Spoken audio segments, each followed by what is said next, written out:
Welcome to Redefiners, a podcast designed for daring leaders who are changing what it means to lead in today's increasingly complex world. I'm Annastiina Hintsa, a leadership advisor at Russell Reynolds Associates. And I'm Clark Murphy, Chief Executive Officer.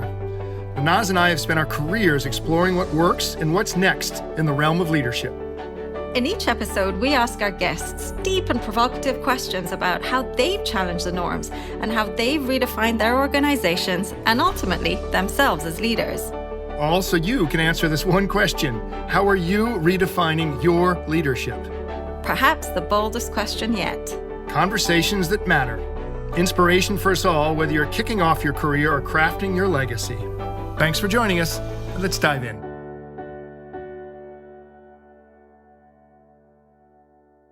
Hi, everyone. I am super excited about today's episode as we are going to talk with a leading global expert on the link between well-being and sustainable high performance. Their philosophy being that a better life leads to better performance and that we should all be looking to optimize performance rather than maximize performance, all of which resonates with me, particularly post-pandemic. And I suspect resonates with most of our senior leaders. I think this has been the crux of what we all learned in the last year. I think of all these conferences and Zooms I've been on with chief executives. It's about sustaining the well-being with performance, and how do they, we're at the edge, the energy level, the stress of continuing to try and perform with all this uncertainty is pretty brutal. So I think we're spot on, and I think this is the biggest issue we face right now as leaders. Not just as leaders, I can say as working moms, I have certainly found that life post-pandemic has even more pressure. You still have the same desire to perform at work, except all the fun bits of work are taken out. There is no social interaction. It's Zoom after Zoom. We've had months of homeschooling, which for me is the definition of hell. As it is for my son, by the way, as well. And we're all spending so much time at home that fridge constantly needs to be stocked. And that's another thing on the to-do list. And so I've found myself, as well as many of my working mum friends have found themselves on the edge of that cliff, probably too often in the last 18 months. And so I am very curious to learn from our guest and how we can stop that from happening. Clark, tell us who we are going to be talking with. Our guest today is Annastiina Hintsa, the CEO of Hintsa Performance. Hintsa Performance is a coaching company that works with clients ranging from Formula One drivers, Olympic athletes, to top CEOs and leaders, entrepreneurs, and politicians to help them achieve sustainable high performance. Again, this getting to the edge of the cliff, as we all are, as you said, but still performing and best we can. Annastiina, welcome to Redefiners. Let's get started. I would like to start at the beginning, if we may. Your father founded Hintsa Performance after his experience as an orthopedic surgeon back in the 90s when you guys were living in Ethiopia. Can you tell us a little bit about his experiences there and how it led to his early philosophy and how that's ultimately led to Hintsa Performance today? Thank you, Nanas. That's a long story. I'll try and make it short. So my father, he was an orthopedic surgeon, as you mentioned, but he was also, fanatic about sports. He loved sports. Before he became a surgeon, his original plan was become an ice hockey player. Unfortunately, his father did not quite agree with that career plan. Wasn't really a career back then. And he ended up with medicine, but with a particular interest and passion for sports. So during our time in Ethiopia, he ended up actually working a lot with very, underprivileged communities, but also with, top athletes, elite athletes, long distance runners. One of the things that that struck him was, these are incredible runners. And it's not just about their genes and high altitude training. There's something else to it. He got to work really closely, in particular with one of the best runners of all time, Haile Gebrselassie, who really inspired him to think about, performance in a different way. That's when he realized that for Haile, his performance was really, my father used to say, was the byproduct of living a holistic life. And that was particularly powerful when he faced setbacks. So there was one moment that really kind of inspired my father, which was around the Athens Olympics, when Haile was having problems with his Achilles tendon, and it turned out he had to be operated. At that time, it's a pretty high stakes operation, and my father was understandably a bit nervous. And what Haile said to him when they were literally entering the operating theater was, "Doctor, chill out. It's just running." And, if you think about that for just a second, you're the world's best long distance runner about to enter the operating theater, your whole career at stake. And you tell the surgeon who's about to cut you open, cut your Achilles tendon open, that, chill out, it's just running. That's pretty incredible. And my father realized that, for Haile, running was his passion. It was absolutely what he loved, but it was not his whole life. It was not his whole identity. And I think that was sort of one of the kind of founding principles of the Hintsa philosophy, holistic health and well-being as a foundation for a more balanced life and better performance. Balance and performance. So now you're at Hintsa Performance. Tell us about what's the redefining moment for you. I think you were in the strategy consulting business, and now you're in this business. What was your redefining moment? So my redefining moment was actually a pretty brutal, stop, if you will. I literally hit the wall quite early into my career, actually. I was working in strategy consulting. I actually really enjoyed it. I really loved it. I got to work with incredible people, travel around the world, solving complex problems, et cetera, all things that I really enjoyed. I was also not living according to any of our principles or philosophies in terms of looking after myself. I actually found my Fitbit from the time, and I was sleeping an average of 4.3 hours per night on weekdays, which was, with hindsight, it's horrendous. Living out of hotel mini bars, all that jazz. There was one November morning when I was running down the stairs in our apartment to catch a taxi, and I fainted in the staircase. Rolled down the stairs, woke up at the bottom. I had blood in my hair when I woke up, and my first instinct was to search for my laptop. I didn't check if I was okay. I wasn't worried about, my head. I was worried about my laptop. And when I think about it right now, it's almost embarrassing. But that was for me a wake-up call. I took some time off, obviously. It was a pretty severe burnout that I went through. But it was about redefining a lot of the ways in which I worked. It was going back to my values, in the sense that, what are the things that actually matter to me? What are the things that I want to hold on to minimum in order to be able to do my job, in order to be able to actually perform at work? And, I actually don't think that we need to look at well-being and performance as something opposite or mutually exclusive. It's actually to the contrary. When you are feeling well, when your brain is working as it should, not like super sleep deprived, but actually, thinking clearly, you're better at your job. In the Zoom world we're in, lots of exhaustion, lots of requirements for performance.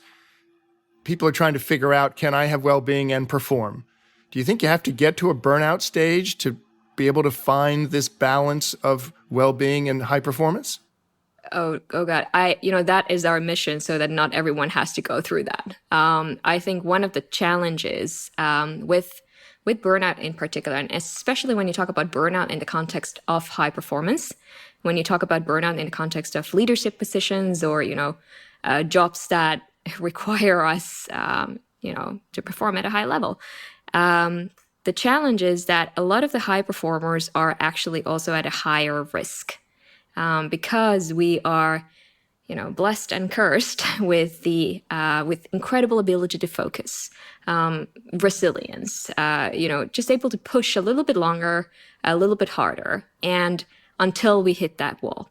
And when we are in that sort of execution mode, when we are just pushing, Zoom after Zoom, et cetera, what happens is that we actually tend to also block all the warning signals that our bodies are trying to send us. If I think about my burnout, it was a sudden crash and falling down the stairs. But in reality, there were a lot of signals before that. Had I stopped and listened to myself, had I stopped and, listened to my body, my body was screaming at me, trying to tell me to stop and slow down. And I think one of the challenges that we have, and what we try to do is, help individuals become a little bit more aware of those warning signals. You become a little bit more edgy, a little bit less patient, whatever it is. Maybe it is something that you pick up an old habit that you used to have, like smoking or drinking. It could be, physical, stomach aches, headaches, tense neck, or it could be even, psychological. Annastiina, can I ask what you actually changed? Your story resonates so deeply with me. I spent the first 15 years of my career in strategy consulting. And like you, I loved it because you learn so much and you travel the world and you see so much. And exactly as you said, that those warning signs, as I look back, were there many times over those 15 years. I was the one that was often crying under my desk at 10 o'clock at night in the office. The real warning sign for me was one night I was on a long assignment in Paris. Our office was in a beautiful place in Place Vendôme. It was sort of 10:30 at night. I was walking from Place Vendôme to the hotel, which was like a 10-minute walk. And as I was crossing the square, I deliberately tried to go slightly slowly. And I remember distinctly thinking, I kind of wish that car would hit me, not badly so I would get seriously hurt, but badly enough so that I would actually have a couple of weeks in hospital just recuperating and not working. And that was when I thought, okay, so something's wrong. I'm not sure I was successful in actually finding that balance and making it ultimately sustainable. Can I ask you specifically what you changed? What changed for you to then come back where you were then happier? I would be lying if I told you that I had discovered, the perfect balance right now. I actually think, perfect balance is a complete myth. It doesn't exist. It's more like a balancing act that we're all going through in life. However, there were a couple of concrete things. And I think the most important for me was kind of reclaiming my mornings. So I used to start every single morning, especially now that I work across many different time zones. That still is the case sometimes.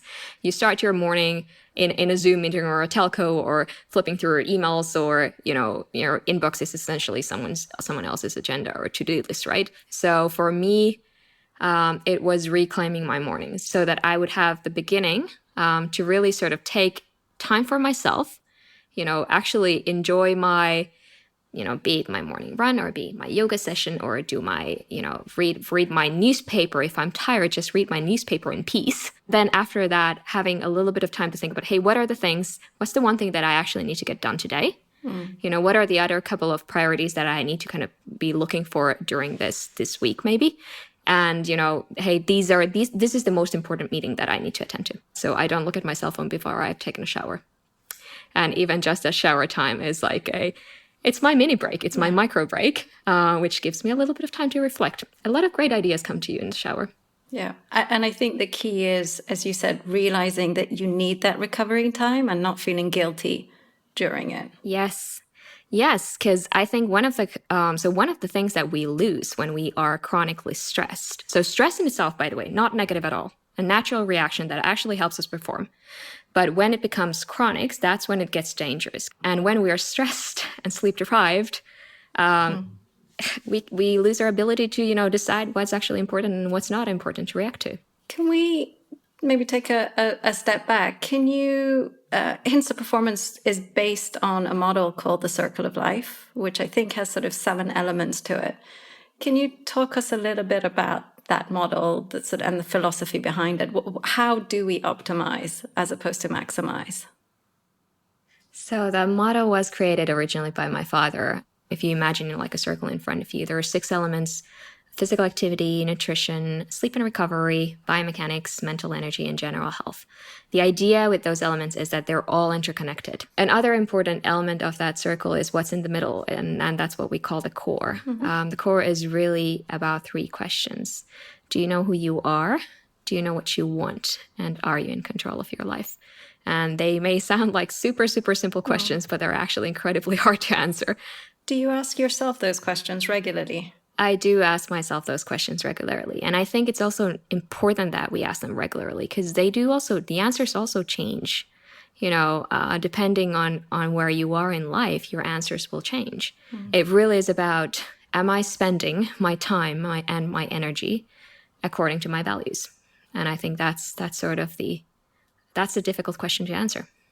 Can you go back to optimizing performance versus maximizing? Because that's for people listening to this podcast, they're like, okay, what am I supposed to be doing, particularly in this world on the edge of the cliff? So optimizing versus maximizing, really, if we think about it, a lot of us are living our life in a way where we try and maximize every single area of our lives. And as you talked about, work, this being a hard time for working mothers. Yes, definitely. And we're trying to be the perfect parents at home. We have super demanding jobs where we need to perform. At the same time, we try to be the loving partner, husband, wife, whatever, the person that our loved ones deserve. We try to have an active social life. At the same time, we've seen so many CEOs and executives who are doing they're semi-athletes, like semi-professional athletes, training like crazy for their triathlons or marathons or whatnot.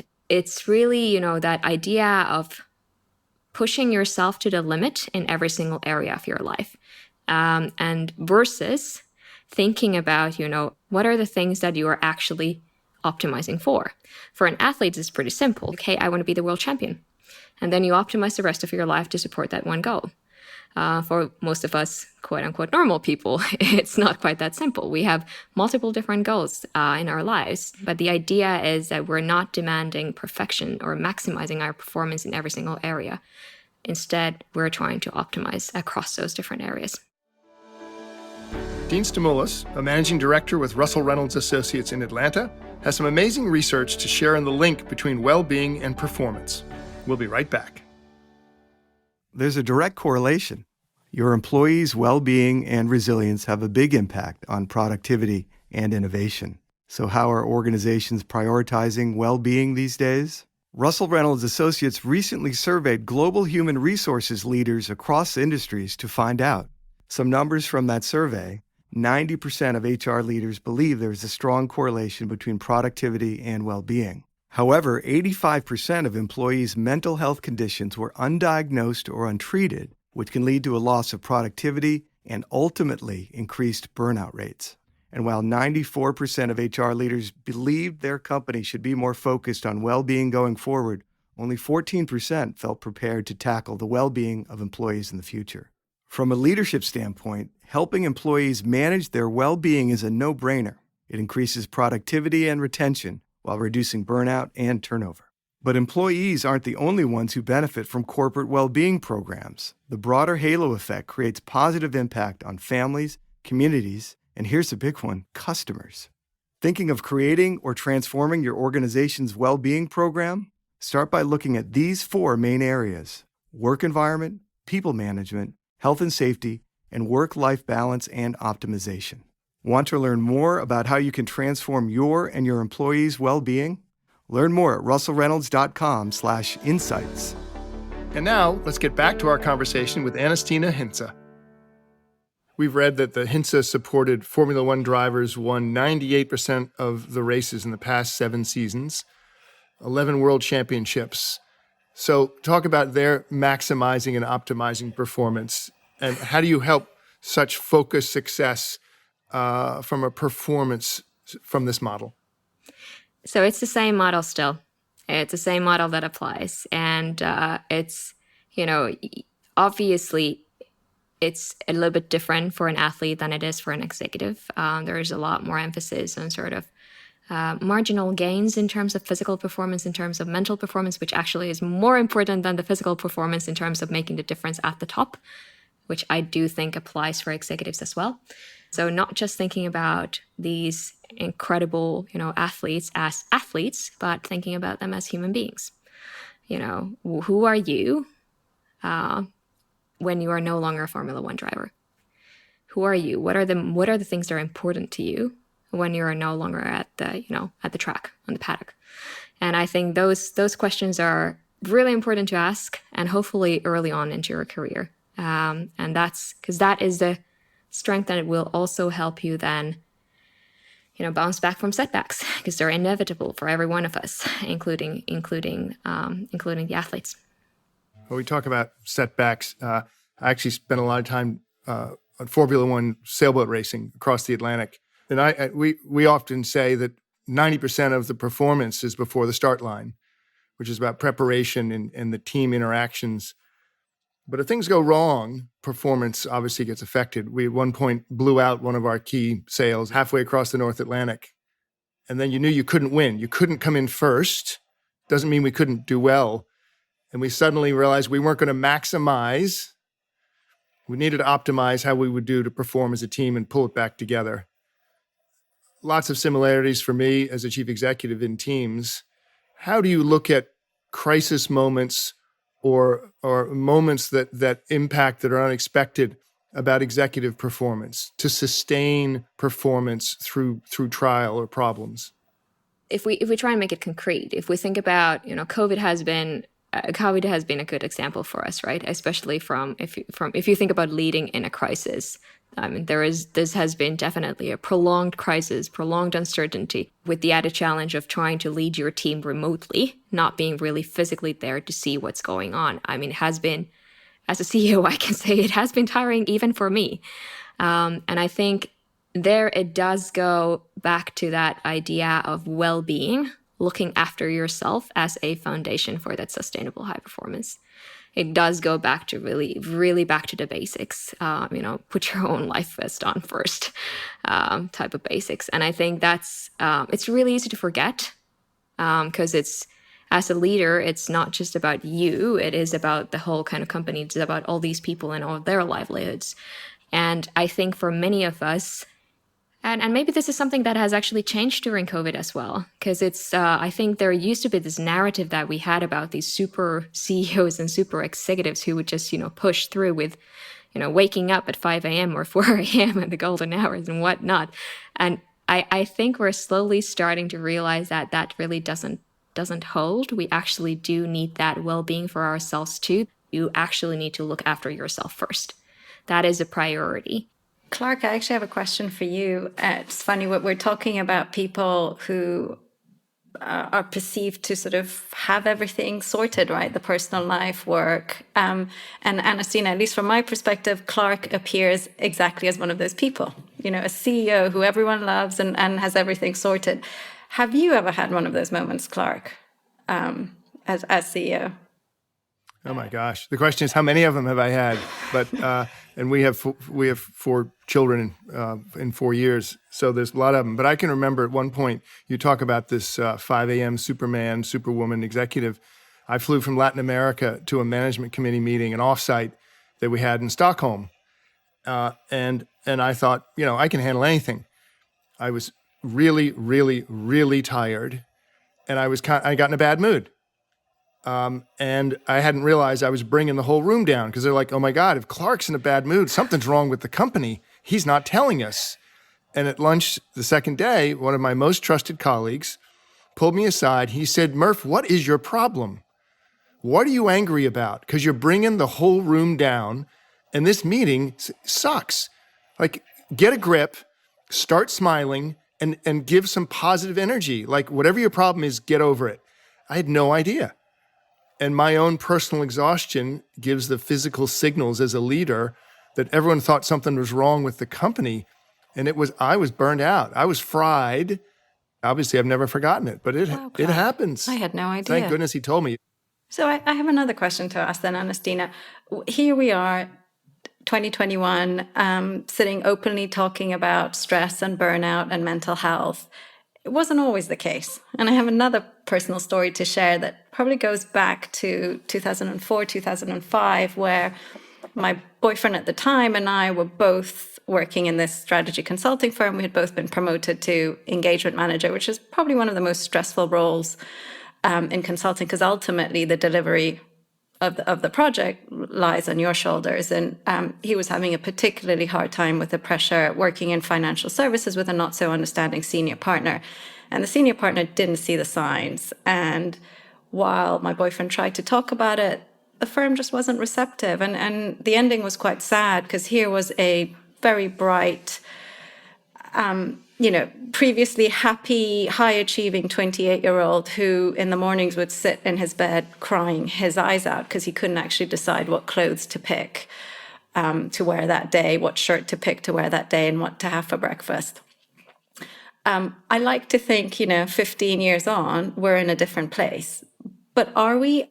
I know companies talk about it, but are companies actually addressing it and doing something about the increased stress and pressures of potential burnout that we're all under? I would love to tell you that it's completely changed. I think it's changing, Okay. but the change takes time. And I think it's, what you described sounds sounds so familiar. Unfortunately, it's a really difficult situation to be in. I think slowly, the first step is to recognize it and to start talking about it, which I think is fantastic. And we're starting to realize that, in a way, burnout is actually overusing your strengths, overusing that passion, that drive, that, incredible resilience, that ability to focus, just pushing too hard for too long. That's when burnout happens, and it actually puts high performers at a higher risk. However, I think, Clark, what you said about like you as a leader creating this, your behavior actually having a cascading effect. And we cannot, I think one kind of challenge is that we often think of wellness or well-being in isolation as, something that we put on top, an initiative that we give the HR to run. Instead, it should be something that is integral to your business and your strategy. It links to your leadership. It links to your culture. And it is sort of my challenge to, leaders and CEOs. Are you ready to lead that cultural change? Because I think that's what it requires. Annastiina, let's take it from the institutional to the individual.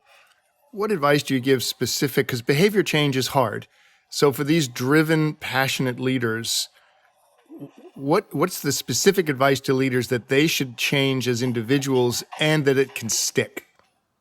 Fantastic question. And again, I wish there was like a silver bullet to it all. It is, I think the first thing is about linking it back to the things that actually matter to you. Why do you want to create this change? The second thing is about, these driven, passionate individuals. I remember myself after my burnout, I had this idea of, I will change my entire life. Here are all the things I'm going to work on. I will start eating better, sleeping better, exercising more. I will do my meditations, X, Y, Z. And obviously that's completely unsustainable. You need to start with one thing, start with one change, start small. The final thing that I think kind of links to what you, Nanas, were asking earlier, like Clark has everything under control or seems to have everything under control. And in reality, it most often isn't so. There's an interesting study about the people who seem to exercise the most self-control actually deploy it the least. So instead of, having to make these self-control decisions every day, what you do is you modify your environment to support change. So if there is a habit that you want to create, if there is a change that you want to make stick, instead of making it something that you need to decide to do every day, you modify your environment to, make it easier, make the good things easier to do or the bad things harder to do. Like for me, social media, really a thing that I used to during my consulting days. I was sleeping very little, but in fact, part of those hours lost were hours on Facebook, catching up with my friends who I didn't see in real life. And what I had to do was literally to, delete the app and encrypt my passwords in order to make it really hard for myself to go back. And that really helped. Do you know, that's exactly my downfall. It's that sort of when I've finished my work, put my son to sleep, and I have that hour to myself before bedtime. And the hour sometimes turns to a bit more of either watching Netflix or going on Instagram, doing something completely mindless to switch off that ends up being 2 hours or 3 hours. And you know what? In terms of recovery, mindless recovery can be good sometimes too. We also need that. But yeah, in terms of recovery, actually, downtime is important. We actually do need that. Your organization talks a lot about organizational resilience. I don't quite know what that means. I know sort of resilience, obviously, in individuals is super important, particularly in terms of dealing with uncertainty and ambiguity. But how do you make sure that an organization is resilient? An organization is made up of individuals, right? There is organizational resilience in terms of, supply chains and whatnot. What we talk about is individuals. Okay. And an organization is made up of those individuals. So when we talk about organizational resilience, it actually goes back to, each individual being able to, stretch when we need to stretch. And that, stretch time, that mission period is followed by recovery. Sufficient recovery so that, we can recharge our batteries. And in athlete terms, what happens is actually supercompensation. So after a stretch period, when you deplete your resources, you actually get to a point during recovery when you start gaining resources and, you get past your starting baseline. So you increase your, increase your abilities. It goes back to making sure that you have the organizational structures to support sustainable behavior change, to support well-being, because in the end, you need both. How do you scale this and scale what you do? And we're talking about the institutions as well as leaders themselves. How does a leader scale this from an institutional impact? Starts by role modeling. I think that's the number one thing, and it's the number one number one success factor in every single organization program that we run. And then, of course, like when you talk about when we talk about coaching, when we talk about what we do, of course, there's an app for it too. So yes, we do use digital. I'm personally really kind of passionate about how digital can be used to enhance and augment sort of unique human skills and capabilities, how it can be used to kind of facilitate those discussions, how it can be used to, enable behavior change and help us make that behavior change stick. You read our mind. In today's world, is there an app for this? What's the digital way to enable this? So we have our own app that we use to scale our coaching. It's called The Better Life. The Better Life. Fantastic. Well, we end these podcasts each time with some rapid fire questions. You don't get a moment to think. You got to react right away. So a couple of questions in a row. If we can ask the first one. When you were a child, what did you want to be when you grew up? A doctor. Here's the second one. Where is a place where you feel most at home or most at peace? Oh, God. Most at home, like the place I go back to, Jimma, Ethiopia. Okay. What's the best thing that's happened to you this month, personal or professional? It's going to happen tomorrow. I'm seeing my husband after 4 months of being separated. Oh, my gosh. Oh, wow. Yeah, COVID for you. Oh, wow. What's your favorite movie or TV binge watch? I suspect you won't be doing that this coming weekend. I have to admit, I have had to delete my Netflix because I would totally binge watch everything. So that's one of my habit tricks. I think we know the answer to this from what you said, but when do you do your best thinking? Morning, afternoon, or evening? Morning. And then the last one, who is a redefiner that you admire? I gotta say my father. He passed away many years ago, but he continues to be the source of inspiration. And, I'm personally extremely grateful to be continuing what he started. Well, that is the inspiration. That is the circle of a better life right there. It's come full circle for you and for the company and for us. And we want to say an enormous thanks. We need to start role modeling the two of us right here, right now. And we're super appreciative of the insights, the advice, and the leader you are. Thanks for helping redefine a lot of performance. Formula One to the boardroom. Well done. Thank you, Annastiina. Thanks so much. All the best. Take care. Thanks for joining us on this episode of Redefiners. For more dynamic insights from leaders from across industries and around the world, listen to Redefiners wherever you get your podcasts.